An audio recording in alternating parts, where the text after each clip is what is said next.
Okay, this is my reunion, the Lighted Super Race. Okay, kat sini dia claim size 41, bawah 100 gram.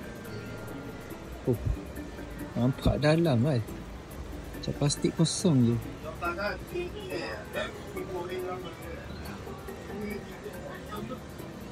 Tak tahu macam mana dia hugging kaki.